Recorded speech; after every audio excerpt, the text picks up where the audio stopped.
Saat ini kami sedang berada di RRI. RRI adalah singkatan dari Radio Republik Indonesia, merupakan instansi pemerintah yang bergerak di bidang layanan berita.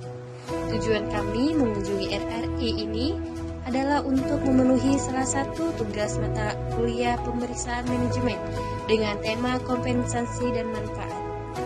RRI yang saat ini kami kunjungi beralamat di Jalan Brigjen Darsono, Sunyaragi, Kecamatan Kesambi, Kota Cirebon, Jawa Barat.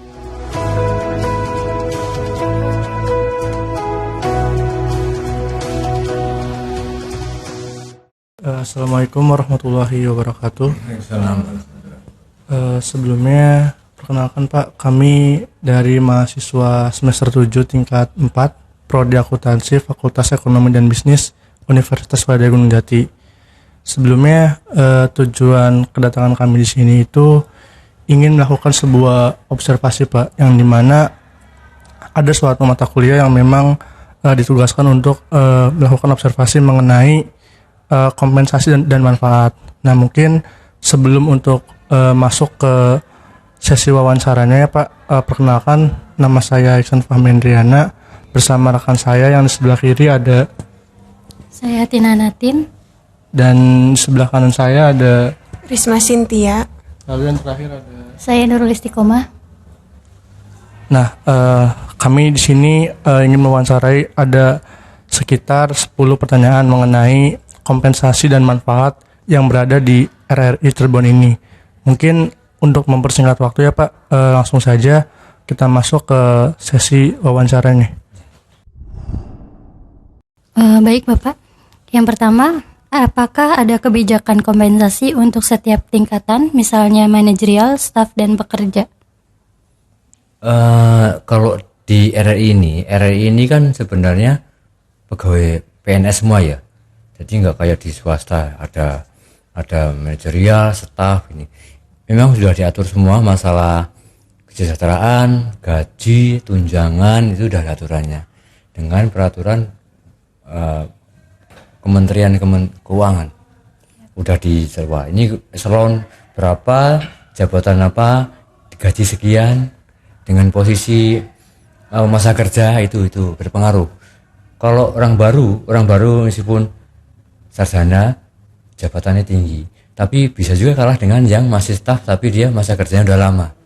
Itu udah diatur di peraturan Menteri Keuangan. Itu nanti semua nongol di situ, kelihatan dari golongan 1 sampai 4 itu beda-beda. Jadi sesuai dengan aturan-aturan itu yang diterapkan di RRI. Baik Pak. Pertanyaan yang kedua, apakah ada penentuan kebijakan gaji pokoknya Pak? Jadi gaji pokoknya itu kalau PNS yang golongan 1 gaji pokok sekian, tapi ada tambahannya. Tambahannya itu tunjangan anak, tunjangan istri 10%, tunjangan anak 2,5. Kalau anaknya 2 berarti 2,5, jadi 5. Ada tunjangan pajak, ada tunjangan beras, itu udah diatur sesuai dengan, misalnya anaknya 2, satu anggota ini 10 kilo, berarti dapat 20 kilo. Nah, istrinya dapat 10 kilo dari 30 sama yang pegawai bersangkutan. Jadi nilainya 40 kilo, tapi sekarang bukan beras, tapi kan diuangkan. 1 kilo beras berapa harganya? Itu dikalikan 40 aja, itu dapat tunjangan itu, tunjangan tambahannya.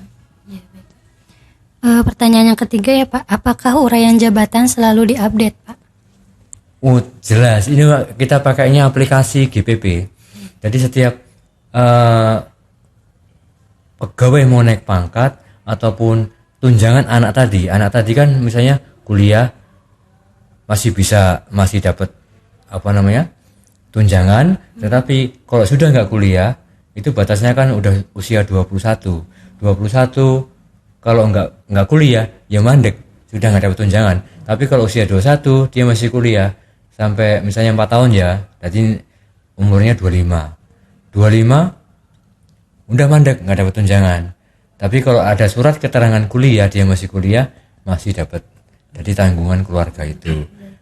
Umur 25 26 S2 masih ngelanjutin ya, tapi masih tanggungan keluarga, masih dapat. begitu. Mungkin kalau dari saya juga ada ingin hal yang ditanyakan Pak. Kalau di RRI sendiri tuh biasanya kan ada gaji tidak tetap ya Pak ya. Nah itu tuh apakah dilaksanakan juga atau tidak kalau di RRI sendiri Pak? Ada gaji tidak tetap, itu kita sekarang tahun 2023 itu dilarikan ke outsourcing. Outsourcing ya lepas dari pihak ketiga. Tadinya mereka masuk ke kita, tapi aturan baru pihak yang masuk tidak tetap itu ya security, pramubakti, driver, sama resepsionis itu yang tidak tetap, makanya itu di outsourcing. Itu mereka dapat gajinya ya terserah pihak ketiga itu. Terus Pak kalau misalkan biasanya kan kalau itu kan ada kenaikan gaji tuh Pak setiap berapa tahun sekali, itu tuh ada ketentuannya nggak sih Pak, baik itu dari pegawai ataupun dari tadi yang outsourcing tadi? Kalau outsourcing nggak kita nugaskan orang pihak luar ya. Kalau yang kita tuh di area ada PNS, CPNS yang mau diangkat, tapi insya Allah ini dalam waktu dekat ya udah jadi PNS juga karena udah latsar latihan dasarnya itu udah lulus kemarin. Yang satunya di pemasaran itu yang jadi mentornya itu atasannya. Karena di keuangan ada 5, di SDM 1, di umum 1, jadi 6 orang ada di saya semua. Jadi saya mentorin ya, saya membantu biar teman-teman ya lulus KB dan nanti akan jadi PNS. Jadi akhirnya adanya PB sama P3K yang sekarang lagi lulus kemarin tuh core business itu fungsional kayak di siaran, pemberitaan sama teknik itu. Kalau yang PB itu masing-masingnya supporting. Sebenarnya mereka juga mau diteskan tahun ini jadi P3K juga. Jadi dengan P3K pegawai dengan perjanjian kerja. Kalau dulu itu ya, jadi kalau setiap tahun itu bikin perjanjian kerja. Tapi sekarang ada kebijakan setiap 5 tahun bikin perjanjian kerja. Nanti kalau tetap ada dinilai. Kalau itu udah P3K tapi kinerjanya kurang gini-gini, ya nanti nggak mau ya kita ganti. Berarti secara garis besar itu kalau untuk pegawai RRI ini sendiri yang PNS, ketika emang ada kenaikan gaji itu ya ketentuannya ketika emang naik golongannya Pak untuk ya, kenaikan gajinya jadi sendiri. Naik golongan itu kalau kita yang reguler 4 tahun. Kalau yang KGB itu ada kenaikan gaji berkala, ada kenaikan pangkat, ada KGB, ada KP. Kalau KGB ini 2 tahun sekali. Jadi golongan 1 itu udah 2 tahun KGB, gaji pokoknya naik. Nanti 2 tahun lagi pas bareng KGB bareng KP naik pangkat, dia nanti ke setiap reguler kan 4 tahun tuh naik. Jadi golongan 1A ke golongan 2 ya, 1A ke 1B itu 4 tahun, B ke C 4 tahun, jadi terus ke ini 4 tahun. Jadi kan lama banget tuh. Kalau misalkan di RRI itu kalau untuk penggajian itu berarti dilihat dari penilaian kinerja pegawainya nggak Pak? Atau emang udah? Kalau penggajiannya enggak. Jadi saya aturan tadi. Jadi masa kerja dan golongan gajinya ya segitu itu. Iya. Udah ada aturannya. Karena ya tadi PNS itu jadi. Tapi yang sekarang ini tetap harus membuat SKP. SKP itu sasaran kinerja pegawai selama 1 tahun. Saya yang 2023 ini lagi proses bikin ini. Saya tanya, saya bikin dari breakdown dari kepala kan dari direktur ya, direktur turun ke kepala turun ke saya dilarikan ke bawah, ngambil dari pekerjaan saya dipecah. Saya cuma 7 poin yang saya kerjakan itu, tapi 1 poin ini banyak banget. Nah, 2 poin banyak, jadi dibagi-bagi. Aplikasi saya kan membawai SDM, keuangan dan umum. Jadi pekerjaan saya ini dibagi ke 3 seksi ini. Seksi 1 aja nih, keuangan aja udah 7 orang. 7 orang banyaknya aplikasi. Ya udah, semuanya harus bisa aplikasi semua. Di umum masalah aset dan prasarana. Terus di SDM kan pelayanan masalah ini. Naik pangkat, KGB, terus ada punishment reward itu ada. Pak, berikutnya, jadi sistem penggajian sama sistem tunjangan di RRI itu sudah mengikuti aturan dan persyaratan yang berlaku? Iya sudah. Penggajian tentang kenaikan pangkat, tunjangan uang makan, tunjangan kinerja itu sudah diatur di Kementerian Keuangan. Jadi kan kita tunjangan kinerja itu yang jadi bukti dukungnya itu absensi yang benar itu kalau misalnya satu hari ini telat 1 menit itu udah dihitung telat 1 jam, jadi potongnya 0,25. Jadi misalnya terima uang makan 1 hari itu 37.000, kepotong itu. Tadi kan akumulasi yang jelas nanti uangnya berkurang. Yang kedua, akumulasi dianggap 1 jam ini 1 jam, besoknya 1 jam selama 1 bulan ya, misalnya telatnya dianggap 1 jam 7 hari aja, itu udah masuk ke 7,5 jam misalnya, itu udah dianggap absen 1 hari ya. Ya akumulasi. Jadi nanti kalau setahun 1 bulan telat sehari, setahun 12 sudah 12 catatan. Nanti tahun ini nyambung lagi, kalau udah mencapai 45 hari itu bisa diberhentikan tidak dihormat karena dia tidak disiplin, tidak loyal sama lembaga. Apalagi sekarang kita pakainya kan ASN berakhlak, harus harmonis, kolaboratif, adaptif, loyal, itu harus dipenuhin semua. Nah, termasuk loyal harusnya sama lembaga. Loyal dia sampai lembur padahal tidak ada honornya. Oh, tidak ada. Lembur nggak ada, karena udah dapat tukin. Tukin itu tunjangan kinerja itu lebih gede daripada uang lembur. Maka lembur udah nggak ada. Terus honor yang dulu penyiar acara ini dapat honor sekarang nggak ada, kecuali orang luar. Nah orang luar kan kerja untuk ngisi acara di sini, dia dapat honor tim. Tapi kalau kita nggak dapat, kenapa? Udah dibayar dengan tukin. Selanjutnya, pertanyaannya, apakah proses yang sama dilakukan untuk semua jabatan dan semua lokasinya?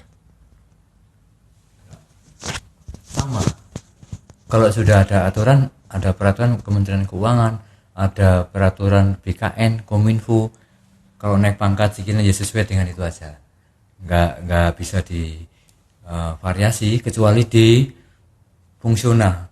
Sekarang itu struktural sama fungsional itu banyak yang fungsional. Struktural itu manajerial yang ada wewenang. Di Cirebon ini RI Cirebon 2, semua di RI juga 2. Jadi kepala sama kasubag cuma sama saya, dan itu tunjangannya beda. Tunjangannya gede yang fungsional daripada saya. Kalau yang fungsional udah ke misalnya dapat 1.100.000, ini yang di keuangan sama di itu kepala urusannya itu lebih gede. Saya misalnya cuma 540 tapi dia gede. Selanjutnya, bagaimana proses dan prosedur yang dijalankan dengan konsisten? Ini tadi yang ada konsisten tuh ya, maksudnya disiplin toh, disiplin, tanggung jawab. Kalau tidak konsisten ya dia akibatnya ya naik pangkatnya tertunda, tunjangannya yang nggak diterima. Itu harus konsisten dengan tanggung jawab. Teman-teman di pegawai-pegawai di sini udah bikin SKP sasaran kinerja. Saya selama setahun akan mengerjakan ini, ini dengan bukti yang sudah.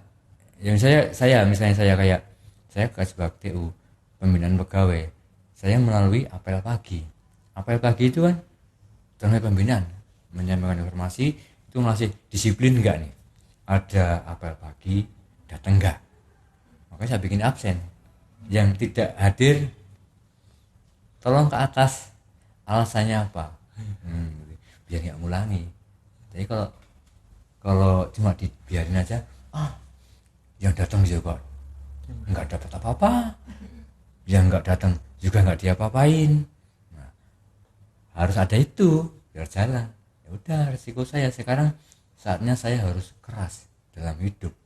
Maksudnya baik, udah baik. Nek baik kok dandang, ini baru baik lah. Nanti aja gini-gini, nanti juga nggak dia akan beda papain. Nah, malah dibuat permainan. Tapi nek ada begini nggak dia?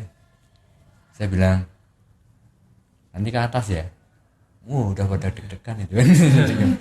Terima kasih kami sampaikan kepada RRI Cirebon, khususnya Bapak Heru Wahyono selaku Kepala Bagian Tata Usaha yang telah meluangkan waktunya untuk menjadi narasumber observasi kali ini. Kurang lebihnya mohon maaf. Wassalamualaikum warahmatullahi wabarakatuh.